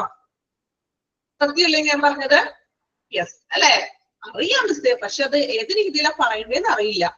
എന്താണ് സംഭവം എന്നൊക്കെ ഞങ്ങൾക്ക് അറിയാം, പക്ഷെ ഇങ്ങനെ പറയണമെന്ന് ഞങ്ങൾക്ക് അറിയില്ല അല്ലേ? അങ്ങനെയില്ലേ? ഇതിലെ ഭൂരിഭാഗം ഒരു 40% ആളുകളും ചിന്തിക്കുന്ന ഒരു കാര്യമാണ് ഇപ്പോ. ചിന്തിക്കണില്ലേ? ചിന്തിക്കുന്നുണ്ടോ? യെസ് അല്ലെ? അപ്പൊ ഇടയ്ക്ക് കുറച്ച് സൈക്കോളജിയുടെ അത്യാവശ്യമൊക്കെ ഞാൻ എന്താ പറയാ പറയുന്നത് ഇടയ്ക്ക്. നിങ്ങൾ എന്താണ് മനസ്സിൽ വിചാരിക്കുന്നത് കാര്യങ്ങൾ ഞാൻ പറയാം. ഓക്കെ, അപ്പോ ട്രെയിനിങ് എന്ന് പറയുന്നത് നിങ്ങളിപ്പോ കുറച്ച് പേര് കമന്റ് ചെയ്തു ഇതൊക്കെ തന്നെയാണ്. അതായത് കുറച്ച് നമ്മളൊരു ജോലിയിൽ പ്രവേശിക്കുന്നതിന് മുൻപായിട്ട് നമ്മൾ ആ ജോലിയെ കൂടുതൽ കുറിച്ച് അറിയാനും then ഇതുപോലെ മെച്ചപ്പെടുത്താനും അല്ലെ നമുക്ക് നല്ലൊരു പെർഫോമൻസ് കാഴ്ചവെക്കാനും അതിനൊക്കെ വേണ്ടിയിട്ടാണ് നമ്മൾ ട്രെയിനിങ് കൊടുക്കുന്നത് അല്ലെ. ഇപ്പൊ നമ്മളൊരു ജോലിയിൽ പ്രവേശിക്കുമ്പോൾ 3 months ട്രെയിനിങ് തരും. എന്തിനു വേണ്ടിയിട്ടാണ് ട്രെയിനിങ് തരുന്നത്? ചിലപ്പോൾ ആ സോഫ്റ്റ്വെയർ എന്തൊക്കെയാണ് അല്ലെങ്കിൽ കമ്പ്യൂട്ടറിൽ നമ്മൾ ചെയ്യേണ്ട കാര്യങ്ങൾ എന്തൊക്കെയാണ് അല്ലെ. അപ്പൊ ആ ജോലിയിലേക്ക് നമ്മൾ പ്രവേശിക്കുമ്പോൾ ഒരു ട്രെയിനിങ് അവർക്ക് നമ്മൾ ചെയ്യേണ്ട വർക്കുകൾ എല്ലാത്തിനെ കുറിച്ച് നമ്മൾ പഠിപ്പിക്കുകയാണ് ചെയ്യുന്നത് അല്ലേ. എന്തിനു വേണ്ടിയിട്ട് പഠിപ്പിക്കുന്നത്? നമുക്ക് നല്ല രീതിയിൽ പെർഫോം ചെയ്യാൻ വേണ്ടിയിട്ടാണ് നമുക്ക് അവര് ട്രെയിനിങ് നൽകുന്നത്. അത്രയുള്ള ട്രെയിനിങ്. ഓക്കെ, നോക്കാം. ഇനി training is an organized activity for increasing the knowledge and skills of people for a definite purpose. Underline ചെയ്യാട്ടോ ട്രെയിനിങ് എന്താണെന്നുള്ളതാണ്. Training is an organized activity. Training എന്ന് പറയുന്നത് ഒരു സംഘടിതമായിട്ടുള്ള ഒരു പ്രവർത്തനമാണെന്ന്. ഓർഗനൈസ്ഡ് ആയിട്ടുള്ള ഒരു ആക്ടിവിറ്റി ആണ്. ഫോർ എന്തിനു വേണ്ടി? Increasing knowledge and skills of people four A definite purpose അല്ലെ. നിങ്ങൾ പറഞ്ഞു ഇൻക്രീസ് ചെയ്യിക്കാൻ വേണ്ടി എംപ്ലോയീസിന്റെ അറിവും സ്കിൽസും കഴിവും ഇൻക്രീസ് ചെയ്യുന്നതിന് വേണ്ടി ഫോർ എ ഡെഫിനിറ്റ് പർപ്പസ് ഒരു ഡെഫിനിറ്റ് ആയിട്ടുള്ള ഒരു പ്രത്യേക ഉദ്ദേശത്തിനായിട്ട് അതായത് ഒരു ജോലി ചെയ്യാൻ വേണ്ടിയിട്ട് അവന്റെ കഴിവും അവന്റെ അവന്റെ അറിവും കഴിവും വർദ്ധിപ്പിക്കുന്ന ആ ഒരു ആക്ടിവിറ്റിനെയാണ് എന്ത് വിളിക്കുക? ട്രെയിനിങ് എന്ന് പറയുന്നത്. അണ്ടർലൈൻ ചെയ്യാണ്ട് എല്ലാവരും. Training is an organised activity for increasing the knowledge and skills of a people for a definite purpose. ഒരു പ്രത്യേക ആവശ്യത്തിന് വേണ്ടി അതായത് അവന്റെ എംപ്ലോയീസിനെ അവന് വർക്ക് ചെയ്യാൻ വേണ്ടി അവന്റെ കഴിവുകളും അവന്റെ അറിവും വർദ്ധിപ്പിക്കുന്ന ഒരു പ്രവർത്തനം. ക്ലിയർ ആണോ? ട്രെയിനിങ് എന്താണെന്ന് മനസ്സിലായി ഇപ്പൊ എല്ലാവർക്കും? Okay, then it is also known as the act of increasing the knowledge and skills of an employee for doing a particular job. വീണ്ടും അത് തന്നെ, അതായത് ഒരു പ്രത്യേക ജോലി ചെയ്യാനായിട്ട് അല്ലെ, ഒരു പ്രത്യേക ജോലി ചെയ്യാനായിട്ട് അവന്റെ ആ ഒരു എംപ്ലോയീസിന്റെ പരിശീലനം അല്ലെങ്കിൽ അവന്റെ അറിവും അവന്റെ കഴിവും വർദ്ധിപ്പിക്കുന്നതിനെയാണ് എന്ത് വിളിക്കുക? ട്രെയിനിങ് എന്ന് പറയുന്നത്. ഓക്കെ, ഫസ്റ്റത്തെ മാത്രം അണ്ടർലൈൻ ചെയ്താൽ മതി കേട്ടോ.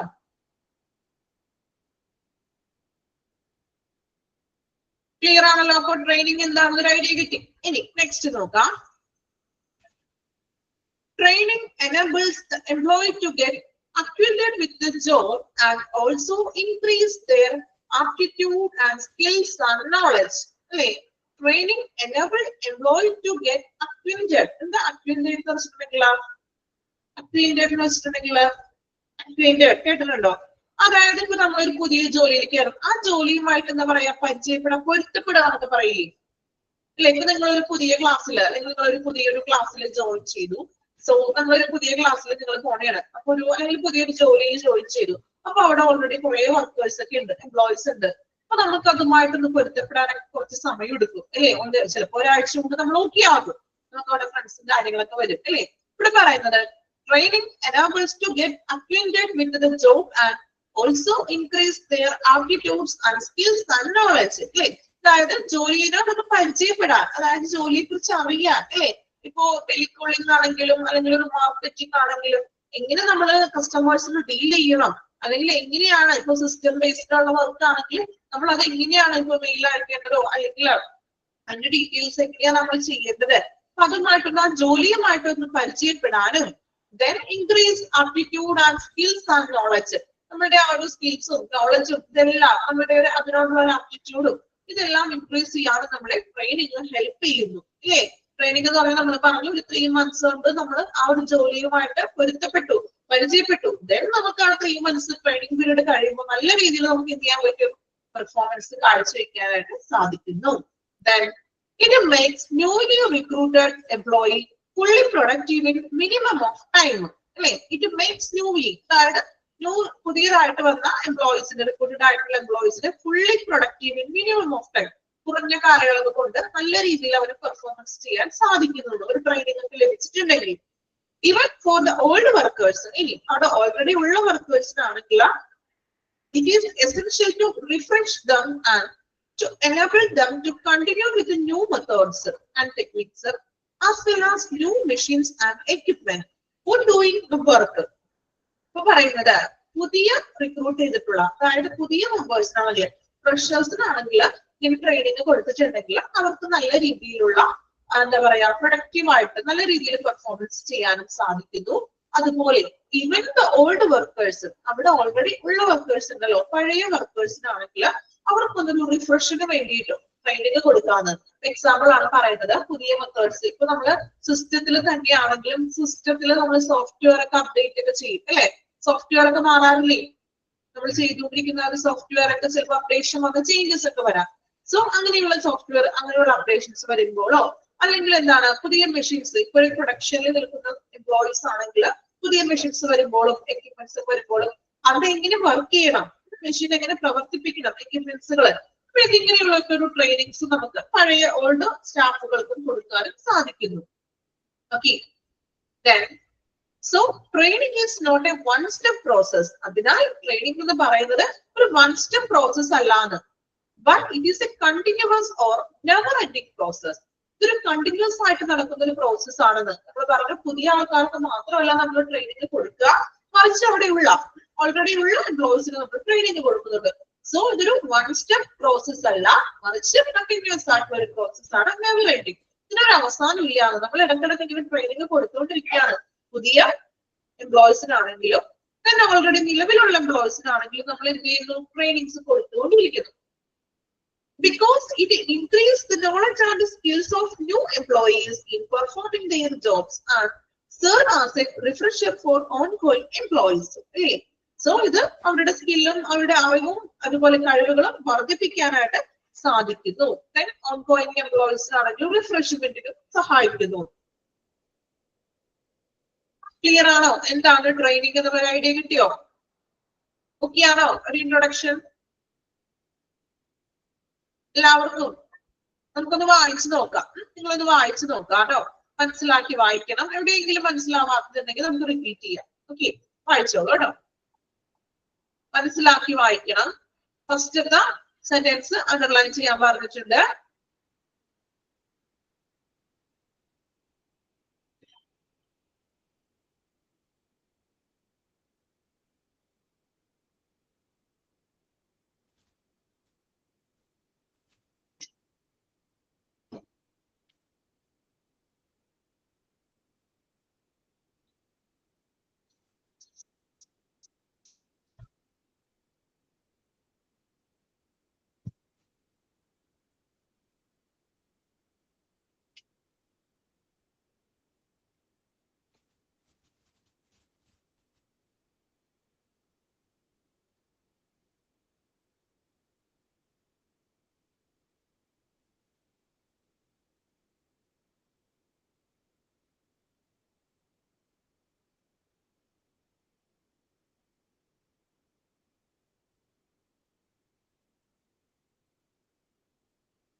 ഓക്കെ, വായിച്ചെല്ലാവരും. Concept and significance of training clear ആണോ? വായിച്ചിട്ട് ട്രെയിനിങ് എന്താണെന്നുള്ളൊരു ഏകദേശം ഒരു ഐഡിയ കിട്ടിയോ? Okay, the next one, the significant importance of training are. ട്രെയിനിങ്ങിന്റെ പ്രാധാന്യം, സിഗ്നിഫിക്കൻസ്, ഇമ്പോർട്ടൻസ് എന്തൊക്കെയാണ്? പോയിന്റ്സ് ആണ്, പോയിന്റ് ഇമ്പോർട്ടന്റ് ആണ്. അപ്പൊ ഒന്ന് മാർക്ക് ചെയ്ത് വെച്ചേക്കും, ഇമ്പോർട്ടന്റ് ആണ്. നോക്കാം. It is an investment in HR with the promise of better returns in future. ഇതൊരു ഇൻവെസ്റ്റ്മെന്റ് ആണെന്ന് ഇൻ HR-ന്റെ ഒരു ഇൻവെസ്റ്റ്മെന്റ് ആണ്. ഭാവിയിൽ ഫ്യൂച്ചറിൽ ബെറ്റർ റിട്ടേൺസ്, ഫ്യൂച്ചറിൽ ഒരു ബെറ്റർ റിട്ടേൺസ്, നമുക്ക് ഭാവിയിൽ നമുക്ക് നല്ലൊരു റിട്ടേൺ കിട്ടും എന്നുള്ളൊരു പ്രോമിസ് ആണെന്ന്. കിട്ടും എന്ന് പറയുന്നത് എന്താണ്? നമുക്ക് 3 മാസം അവർക്ക് ട്രെയിനിങ് കൊടുത്തിട്ടുണ്ടെങ്കിൽ ഈ എംപ്ലോയീസിന്റെ നല്ലൊരു പെർഫോമൻസിലൂടെ നല്ലൊരു പ്രൊഡക്ഷൻ, അവരുദ്ദേശിക്കുന്ന തരത്തിലുള്ള ഒരു പ്രോഫിറ്റ് ലഭിക്കും എന്നുള്ളൊരു ഉറപ്പാണെന്ന്, ഒരു വാഗ്ദാനമാണ് ട്രെയിനിങ് എന്ന് പറയുന്നത് അല്ലെ. നല്ല രീതിയിൽ ട്രെയിനിങ് കൊടുത്താൽ അവർ നന്നായിട്ട് വർക്ക് ചെയ്യും, then അവർക്ക് അതിനനുസരിച്ചുള്ള പ്രോഫിറ്റും കമ്പനിക്ക് ലഭിക്കുന്നു ഫ്യൂച്ചറിൽ. രണ്ടാമതായിട്ട് പറയുന്നത് respond to technology changes affecting the job requirement അല്ലെ. അതായത് നമ്മൾ നേരത്തെ ഓൾറെഡി പറഞ്ഞു ടെക്നോളജിയിൽ വരുന്ന ചേഞ്ചസിനെയും ജോബ് റിക്വയർമെന്റിൽ ആവശ്യമുള്ള മീൻസ് ചേഞ്ചസ് കാര്യങ്ങളൊക്കെ നമുക്ക് മനസ്സിലാക്കാൻ റെസ്പോണ്ട് ചെയ്യാൻ സാധിക്കുന്നു. ഇപ്പൊ ഓൾഡ് വർക്കേഴ്സിന് നമ്മൾ പറഞ്ഞു ട്രെയിനിങ് ഒക്കെ കൊടുത്ത് പുതിയ മെഷീൻസും എക്യുപ്മെന്റും അങ്ങനെയുള്ള കാര്യങ്ങളൊക്കെ ഉണ്ടെങ്കിൽ അവർക്ക് ട്രെയിൻ ചെയ്യാനും സാധിക്കുന്നു. ദെൻ മൂന്നാമതായിട്ട് പറയുന്നത് serves as an effective source of recruitment. റിക്രൂട്ട്മെന്റിന്റെ ഒരു ഇഫക്റ്റീവ് ഒരു സോഴ്സ് ആയിട്ടാണ് നമ്മൾ ട്രെയിനിങ്ങിനെ കാണുന്നതെന്ന്. ഇപ്പോൾ ചിലവർക്ക് നമുക്ക് ട്രെയിനിങ് ആദ്യമായിരിക്കും, ട്രെയിനിങ്ങിലൂടെ അവരുടെ പെർഫോമൻസ് നോക്കിക്കൊണ്ടായിരിക്കും ആളെ പെർമനന്റ് പൊസിഷനിലോട്ട് എടുക്കുന്നത്. ചില ജോബുകൾ അങ്ങനെയാണ്, ട്രെയിനിങ് പീരീഡ് നോക്കും, ട്രെയിനിങ്ങിൽ നന്നായിട്ട് വർക്ക് ചെയ്യുന്നുണ്ടോ, ആള് പെർഫോമൻസ് ഓക്കെ ആണോ എന്ന് നോക്കിക്കൊണ്ടാണ് നമ്മൾ പിന്നീട് ആളെ നമ്മളവിടെ നിയമിക്കുന്നത് ഇല്ലേ. ചില കമ്പനികൾ അങ്ങനെയല്ലേ, ട്രെയിനിങ് പീരീഡ് നോക്കും, ആള് നന്നായിട്ട് വർക്ക് ചെയ്യുന്നുണ്ടോ എങ്ങനെയാണ്, എന്നിട്ട് നോക്കിയിട്ടാണ് പെർമനന്റ് ആയിട്ട് ജോലിയിൽ അവിടെ വെക്കുന്നത്. Support career development. കരിയർ ഡെവലപ്മെന്റിനെ സപ്പോർട്ട് ചെയ്യുന്നത്, അതായത് അവന്റെ സ്കിൽസും കഴിവുകളൊക്കെ വർദ്ധിപ്പിക്കുകയാണ്. Adapt to increase diversity to the work force അല്ലേ. അതായത് മീൻസ് നമ്മളുടെ ആ ഒരു തൊഴിലിന് നമ്മൾ ചെയ്യുന്ന എംപ്ലോയ് ചെയ്യുന്ന ആ ഒരു തൊഴിലിന് നമ്മുടെ ആ ഒരു വൈദഗ്ധ്യം, adapt to increase diversity work force, തൊഴിലിന്റെ ആ ഒരു ശക്തി എന്നൊക്കെ പറയില്ലേ. അതായത് വികസിപ്പിക്കുന്നതിനും പൊരുത്തപ്പെടുന്നതിനും, അഡാപ്റ്റ് എന്ന് വെച്ചാൽ നമുക്ക് പൊരുത്തപ്പെടാനായിട്ട് സാധിക്കുന്നുള്ളൂ. നമ്മൾ ഫസ്റ്റ് പഠിച്ചില്ലേ, ഫസ്റ്റ് പാരഗ്രാഫിൽ വായിച്ചോ, ഗെറ്റ് അക്വൈന്റഡ് വിത്ത് ജോബ്, ആ ജോബിനോട് പൊരുത്തപ്പെടാൻ, ആ സെയിം മീനിങ് തന്നെയാണ് ഇവിടെ വരുന്നത്. വർക്ക് ഫോഴ്സ് ഡൈവേഴ്സിറ്റി വ്യത്യാസങ്ങളൊക്കെ ഉണ്ടാവുമല്ലോ ജോബില്. സോ നമ്മൾ അതിനോട് അഡാപ്റ്റബിൾ പൊരുത്തപ്പെടാനായിട്ട് നമുക്ക് ട്രെയിനിങ് നമ്മളെ ഹെൽപ്പ് ചെയ്യുന്നു. റെസ്പോണ്ട് ടു ഓർഗനൈസേഷൻ റിസ്ട്രക്ചറിങ് എന്നിവിടെ പറയുന്നത്, അതായത് റിസ്ട്രക്ചറിംഗ് പ്രതികരിക്കുകയാണ്. അതായത് നമ്മള് ഇപ്പൊ ഓർഗനൈസേഷനിലെ പ്രവർത്തനങ്ങളും സംഘടനയോട് നമ്മൾ പ്രതികരിക്കാൻ ഉദ്ദേശിക്കുന്നത് മറിച്ച് പറയാന്നല്ല കേട്ടോ. വർക്കും കാര്യങ്ങളൊക്കെ നമ്മൾ റെസ്പോണ്ട് ചെയ്യാനായിട്ട് നമുക്ക് സാധിക്കുന്നുള്ളൂ. അതായത് നമുക്കിപ്പോ ഒന്നും അറിയാത്തൊരവസ്ഥയല്ല, ട്രെയിനിങ് ലഭിക്കുമ്പോൾ നമുക്ക് എന്ത് ചെയ്യണം, എങ്ങനെ വർക്ക് ചെയ്യണം എന്നൊക്കെ നമുക്ക് പ്രതികരിക്കാൻ പറ്റും, റെസ്പോണ്ട് ചെയ്യാന്ന്. നമ്മളൊരു ജോലി ചെയ്യുമ്പോൾ എനിക്ക് അറിയില്ല എന്നുള്ളൊരു രീതിയല്ല, മറിച്ച് ആ ജോലിക്ക് വേണ്ടുന്ന കാര്യങ്ങളാണ് നമുക്ക് ട്രെയിനിങ് തരുന്നത്. സോ നമുക്ക് എന്ത് ചെയ്യാൻ പറ്റും, റെസ്പോണ്ട് ചെയ്യാനും സാധിക്കുന്നു. Fulfil employee need for growth അല്ലെ. ജീവനക്കാരുടെ ആ ഒരു എംപ്ലോയീസിന്റെ ആവശ്യങ്ങൾ ഫുൾഫിൽ ചെയ്യാൻ പറ്റുന്നത്. അവൻ എന്തെല്ലാമാണ് അവിടെ ആവശ്യം വരുന്നത് ട്രെയിനിങ്ങിന് സമയത്ത് മനസ്സിലാവും. ചിലപ്പോൾ അത്യാവശ്യം കമ്പ്യൂട്ടറിന്റെ കാര്യങ്ങൾ കുറച്ചുകൂടി അറിയണമെങ്കിൽ അവൻ അവന്റെ ആവശ്യങ്ങൾ മനസ്സിലാക്കിയിട്ട് അതിനുള്ളൊരു ഹെൽപ്പ് കൂടി ട്രെയിനിങ്ങിലൂടെ ലഭിക്കുന്നു.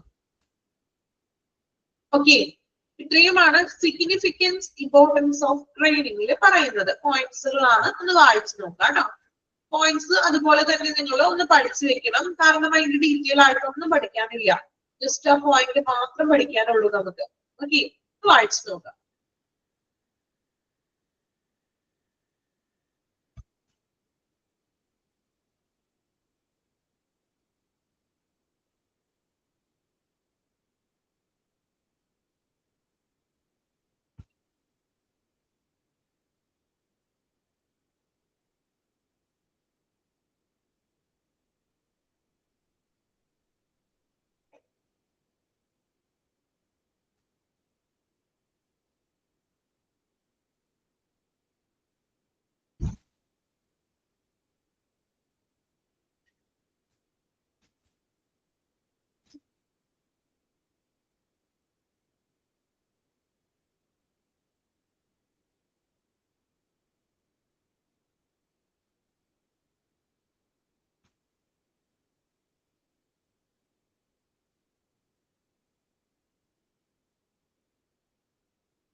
കംപ്ലീറ്റ് ചെയ്തോ? Significant importance.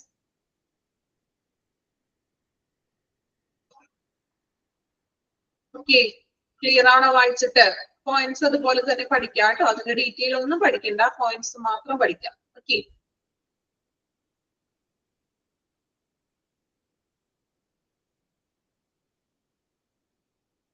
നെക്സ്റ്റ് നോക്കാം. The training process. The training process consists of a series of steps that is required to be followed systematically to have an efficient training program. അപ്പോൾ ഇനി നമ്മളിപ്പോ ട്രെയിനിങ് എന്താണെന്ന് നമ്മൾ പഠിച്ചു അല്ലെ? ട്രെയിനിങ് എന്ന് പറഞ്ഞ പ്രോസസ് എന്താണ്, ദെൻ അതിന്റെ സിഗ്നിഫിക്കൻസ്, പ്രാധാന്യം എന്താണ്. ദെൻ ഇനി നമ്മൾ നോക്കാൻ പോകുന്നത് ട്രെയിനിങ്ങിന്റെ പ്രോസസ് ആണ്. ചുമ്മാ നമ്മളൊരു ട്രെയിനിങ് കൊടുക്കുകയല്ല, അതിനൊരു പ്രോസസ് ഉണ്ടെന്ന്. ട്രെയിനിങ് സെറ്റ് ചെയ്യുന്നതിന് മുൻപ് അതിന് കുറച്ച് ഘട്ടങ്ങളുണ്ട്. ഇവിടെ പറയുന്നത് the training process consists of a series of steps. ഒരു സീരീസ് ഓഫ് സ്റ്റെപ്സ് ഉണ്ട്, required to be followed, systematically follow ചെയ്യുന്ന ഒരു പ്രോസസ്സുകളാണ് നമുക്ക് ട്രെയിനിങ് പ്രോസസ്സിൽ വരുന്നത്. The training is a systematic activity performed to enhance the skills, attitude and the behavior of an employee to perform a unique job. Underline ചെയ്യാം കേട്ടോ, നമ്മൾ already പറഞ്ഞതാണ്, underline ചെയ്യാം.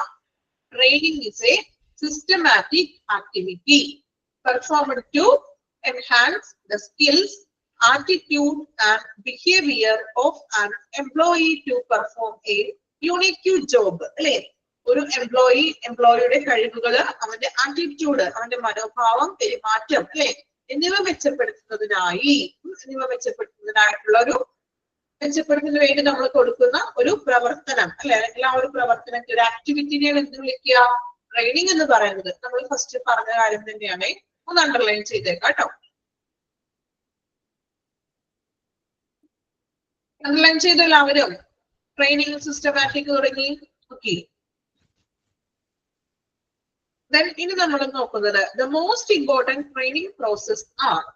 എന്തൊക്കെയാണ് ട്രെയിനിങ്ങിന്റെ പ്രോസസ്സ്? മെയിൻ ആയിട്ട് 5 പ്രോസസ് ആണ് നമ്മൾ ഒരു എംപ്ലോയീസിന് ട്രെയിനിങ് കൊടുക്കുന്നതിന് മുൻപായിട്ട് നമ്മൾ ഈ ഒരു പ്രോസസ്സിലൂടെയാണ് നമ്മൾ ട്രെയിനിങ് കൊടുക്കുന്നത്. 5 പ്രോസസ് ആണ്. നോക്കാം. Need assessment, setting objectives, designing, implementation and evaluation. കണ്ടോ, ഇതാണ് ട്രെയിനിങ്ങിന്റെ 5 ഘട്ടങ്ങൾ, 5 പ്രോസസ് എന്ന് പറയുന്നത്. നീഡ് അസസ്മെന്റ് ചെയ്യാം, ദെൻ ഒബ്ജക്റ്റീവ് സെറ്റ് ചെയ്യണം, അതിന് ഡിസൈൻ ചെയ്യണം, അതിന് ഇംപ്ലിമെന്റേഷൻ ചെയ്യണം, ദെൻ അതിന് ലാസ്റ്റ് എന്ത് ചെയ്യാം? ഇവാലുവേറ്റ് ചെയ്യാം. ഓക്കെ, നിങ്ങൾ ഒരു 3 ടൈംസ് ഒന്ന് ആ ട്രെയിനിങ് പ്രോസസ് ഒന്ന് വായിച്ചു നോക്കി. 3 ടൈംസ് വായിക്കാൻ ഞാൻ പറയുന്നത് പഠിക്കാൻ വേണ്ടിയിട്ടാണ്. 5 പ്രോസസ് ഇമ്പോർട്ടന്റ് ആണ്. ഓക്കെ, മെയിൻ പോയിന്റ് പ്രോസസ്സുകൾ ബൈഹാർട്ട് ചെയ്ത് തന്നെ പഠിക്കണം. ഓക്കെ, 3 ടൈംസ് ഒന്ന് വായിക്കുമ്പോൾ പഠിക്കണം. പഠിക്കാൻ വേണ്ടിയിട്ടാണ് ഞാൻ ഈ 3 ടൈംസ് പറയുന്നത്. ഇമ്പോർട്ടന്റ് ആയിട്ടുള്ള കാര്യങ്ങളാണ് ഞാൻ നിങ്ങളോട് 3 ടൈംസ് വായിക്കൂ എന്ന് പറയുന്നത്. ഓക്കെ, 3 ടൈംസ് പെട്ടെന്ന് വായിക്കാം, പെട്ടെന്ന് പഠിക്കാം.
വായിച്ചോ 3 times?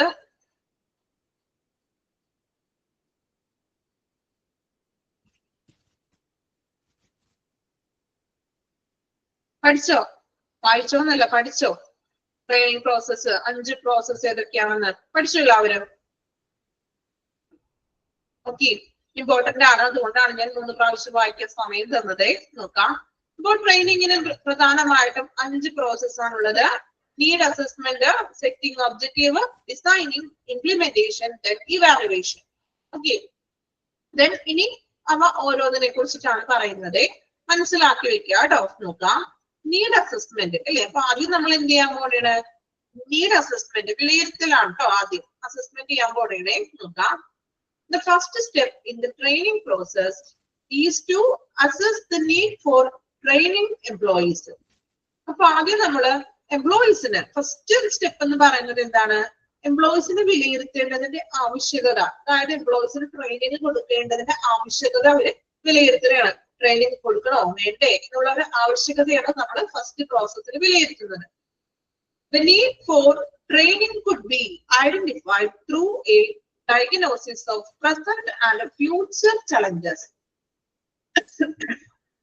and through a gap between employees' actual performance and standard performance. അതായത് the need for training could be, അതായത് നമ്മൾ ട്രെയിനിങ്ങിന്റെ ഒരു ആവശ്യം പറയുകയാണ്. എന്തുകൊണ്ടാണ് നമ്മൾ ട്രെയിനിങ് വെക്കേണ്ടത്, അല്ലെങ്കിൽ എംപ്ലോയീസിന് നമ്മൾ എന്ത് കാരണത്താലാണ് ട്രെയിനിങ് കൊടുക്കേണ്ടത്? Identify through diagnosis of present and future challenges അല്ലെ? അതായത് പ്രസന്റിൽ ഇപ്പോൾ ഉള്ള വെല്ലുവിളികൾ എന്തൊക്കെയാണ്, ഫ്യൂച്ചറിൽ കമ്പനിക്ക് വരാൻ പോകുന്ന വെല്ലുവിളികൾ ചലഞ്ചസ് എന്തൊക്കെയാണെന്ന് കണ്ടെത്താൻ പറ്റുന്നത്. ആ കണ്ടെത്തുന്നതിലൂടെ employees actual performance and standard performance, എംപ്ലോയീസിന്റെ നിലവിലുള്ള പെർഫോമൻസും അല്ലെങ്കിൽ അവരുടെ സ്റ്റാൻഡേർഡ്, അവരുദ്ദേശിക്കുന്ന, നമ്മൾ നേരത്തെ പറഞ്ഞില്ലേ കമ്പനി എക്സ്പെക്ട് ചെയ്യുന്ന ഒരു പെർഫോമൻസ് ഉണ്ടാകും, ദെൻ എംപ്ലോയീസിൽ നിന്നും ആക്ച്വലി ലഭിക്കുന്ന ഒരു പെർഫോമൻസ് ഉണ്ടാകും അല്ലേ?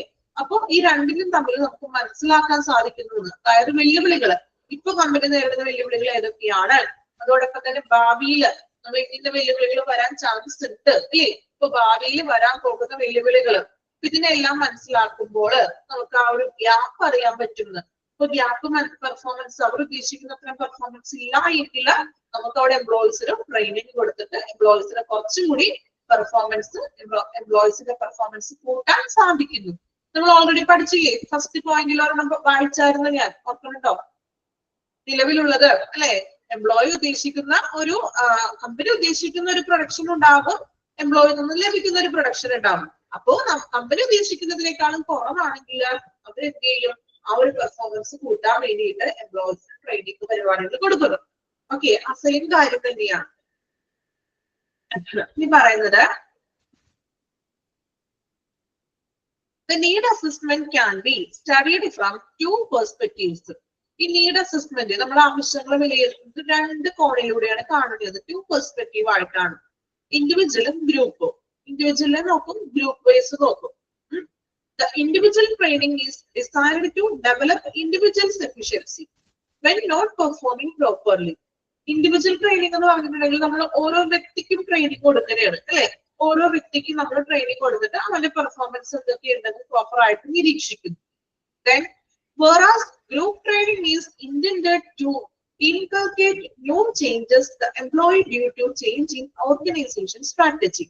പക്ഷേ നമ്മൾ ഗ്രൂപ്പ് ട്രെയിനിങ് എന്ന് പറഞ്ഞിട്ടുണ്ടെങ്കിൽ ഇതുപോലെ എംപ്ലോയീസിന്റെ ഓർഗനൈസേഷന്റെ ചേഞ്ചസ്, ഇപ്പോ ഓർഗനൈസേഷനിലെ മാറ്റങ്ങൾ, ചിലപ്പോൾ പ്രൊഡക്ഷനിൽ വന്ന മാറ്റങ്ങള്, പുതിയ എക്യുപ്മെന്റ്സുകളാകാം, പുതിയ മെഷീൻസോ അങ്ങനെയൊക്കെ ഉണ്ടെങ്കിലാണ് നമ്മൾ ഒരു ഗ്രൂപ്പ് ട്രെയിനിങ് കൊടുക്കുന്നത്. ഓക്കെ, ഇൻഡിവിജ്വൽ ട്രെയിനിങ് എന്ന് പറഞ്ഞാൽ ഇൻഡിവിജ്വലിന് മാത്രം അവന്റെ പെർഫോമൻസ് അവനെ കൂട്ടാൻ വേണ്ടിയിട്ട് അവന് കുറച്ച് അവന്റെ സ്കിൽസും അവന്റെ അറിവും വർദ്ധിപ്പിക്കാനായിട്ടുള്ള ട്രെയിനിങ് കൊടുക്കുന്നത്. പക്ഷെ ഗ്രൂപ്പ് ട്രെയിനിങ് എന്ന് പറഞ്ഞിട്ടുണ്ടെങ്കിൽ കമ്പനിയുടെ ചേഞ്ചസ്, കമ്പനിയിൽ വരുന്ന ചേഞ്ചസ് അനുസരിച്ചിട്ട് അതിനുള്ള ട്രെയിനിങ് ആണ് നമ്മൾ ഗ്രൂപ്പ് ആയിട്ട് കൊടുക്കുന്നത്. ഓക്കെ, ക്ലിയർ ആണോ? ഫസ്റ്റ് പോയിന്റ് നീഡ് അസസ്മെന്റ്, വിലയിരുത്തലാണ് ആവശ്യങ്ങൾ. ക്ലിയർ ആണോ? ഓക്കെ ആണോ? ഞാൻ മാക്സിമം നിങ്ങൾക്ക് ഏറ്റവും ഇതിൽ കൂടുതൽ എനിക്ക് അറിയില്ല ഷോർട്ടാക്കി പറയാനായിട്ട്, മാക്സിമം നിങ്ങൾക്ക് മനസ്സിലാവുന്ന ഭയങ്കര തിയറിക്ക് പറയാണ്ട് എന്താ പറയാ, നമ്മളുടെ ഭാഷയിലോട്ട്, നിങ്ങളുടെ സാധാരണ ഭാഷയിലോട്ടാണ് നമ്മൾ പറയുന്നത്. ഓക്കെ ആണോ? ക്ലിയർ ആണോ? First point. ഓക്കെ, ഇനി ഒന്ന് വായിച്ചു നോക്കാം. ഒന്നാമത്തെ പോയിന്റ് വായിച്ചു നോക്കാം. Needs assessment.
വായിച്ചു നോക്കിയോ?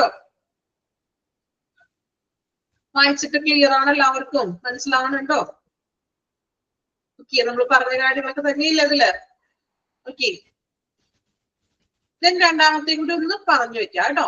സെക്കൻഡ് പ്രോസസ് എന്ന് പറയുന്നത് ഡിറൈവിംഗ് ഇൻസ്ട്രക്ഷണൽ ഒബ്ജക്റ്റീവ്. ഒബ്ജക്റ്റീവ്സിന് സെറ്റ് ചെയ്യാനുള്ളതാണ്. നോക്കാം. Once the needs are recognized, the objective for which training is to be conducted are established. അപ്പൊ എന്താണ് നമ്മള് ഫസ്റ്റ് സ്റ്റെപ്പില് ആവശ്യങ്ങള് നീഡ്സ് എന്തൊക്കെയാണെന്ന് തിരിച്ചറിഞ്ഞു. രണ്ടാമത്തെ സ്റ്റെപ്പിൽ നമ്മൾ ഒബ്ജക്റ്റീവ്സ് എസ്റ്റാബ്ലിഷ് ചെയ്യുകയാണ്. ഒബ്ജക്റ്റീവ്സ് ലക്ഷ്യങ്ങള്, ട്രെയിനിങ്ങിന് വേണ്ടുന്ന ലക്ഷ്യങ്ങൾ, ട്രെയിനിങ്ങിന്റെ ലക്ഷ്യങ്ങൾ, ഒബ്ജക്റ്റീവ് സെറ്റ് ചെയ്യുന്നു.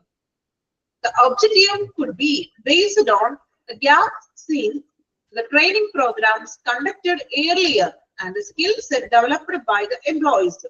അപ്പൊ നമ്മൾ ഈ ഒബ്ജക്റ്റീവ് സെറ്റ് ചെയ്യുമ്പോൾ എന്തിന്റെ ബേസിസിലാണ്?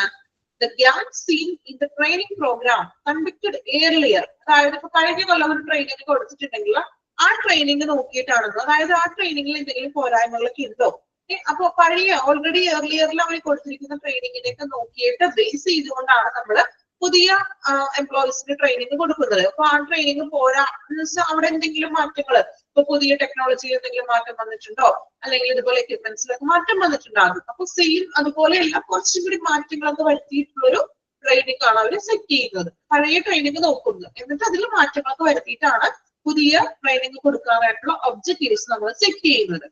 ഓക്കെ, ഇത്രയോടെ പറയുന്നുള്ളൂ. രണ്ടാമത്തേല് ഒബ്ജക്റ്റീവ് സെറ്റ് ചെയ്യുക. നീഡ്സ് ഫസ്റ്റ് സ്റ്റെപ്പിൽ നമ്മൾ എന്താണ് നീഡ്സ് മനസ്സിലാക്കി വിലയിരുത്തി. സെക്കൻഡ് സ്റ്റെപ്പിൽ നമ്മൾ ഒബ്ജക്റ്റീവ് സെറ്റ് ചെയ്യുന്നു. സെറ്റ് ചെയ്യുന്നത് എങ്ങനെയാണ്? പഴയ ട്രെയിനിങ് നോക്കും, എന്നിട്ട് ആ ട്രെയിനിങ്ങിൽ എന്തെങ്കിലും പോരായ്മയൊക്കെ ഉണ്ടെങ്കിൽ അതൊക്കെ കൂടി ഇൻക്ലൂഡ് ചെയ്തിട്ടാണ് നമ്മൾ പുതിയ ട്രെയിനിങ്ങിന് വേണ്ടിയിട്ടുള്ള ഒബ്ജക്റ്റീവ് സെറ്റ് ചെയ്യുന്നത്. ഓക്കെ, ഇത് വായിച്ചു നോക്കി. രണ്ടാമത്തെ പോയിന്റ് വായിക്കാം കേട്ടോ.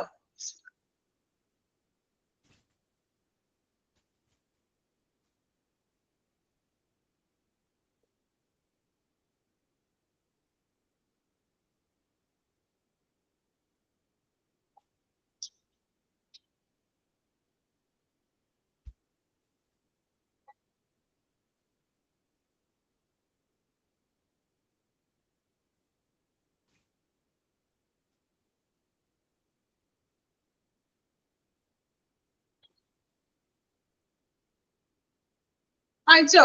രണ്ടാമത്തെ പോയിന്റ് ക്ലിയർ ആണോ?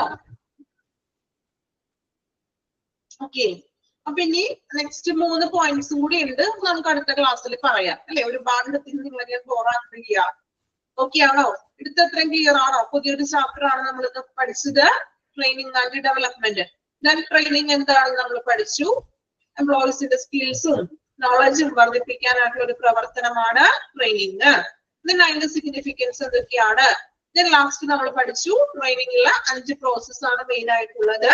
നീഡ് അസസ്മെന്റ് ചെയ്യണം, ഒബ്ജക്റ്റീവ് സെറ്റ് ചെയ്യുക, അതിനെ ഡിസൈൻ ചെയ്യുക, ദെൻ അതിന് ഇംപ്ലിമെന്റേഷൻ നടത്തണം, ദെൻ അതിനെ ഇവാലുവേറ്റ് ചെയ്യാം. അതില് ഫസ്റ്റ് 2 പ്രോസസ്സാണ് നമ്മൾ നോക്കിയത്. ഇനി അടുത്ത പ്രോസസ്സുകൾ കൂടി നമുക്ക് പഠിക്കാനുണ്ട്. എടുത്ത് അത്രയും ക്ലിയർ ആണോ? ട്രെയിനിങ് പുതിയ ചാപ്റ്റർ ഓക്കെ ആണോ? റെസ്പോണ്ട് ചെയ്യാട്ടോ നിങ്ങള്. എനിക്ക് ലാസ്റ്റ് ഒരു 5 minutes നമുക്ക് എന്തെങ്കിലും നിങ്ങൾക്ക് സംസാരിക്കാനുണ്ടെങ്കിൽ പറയാം. ഓക്കെ ആണോ എല്ലാവരും? സാറ്റിസ്ഫൈഡ് ആണോ?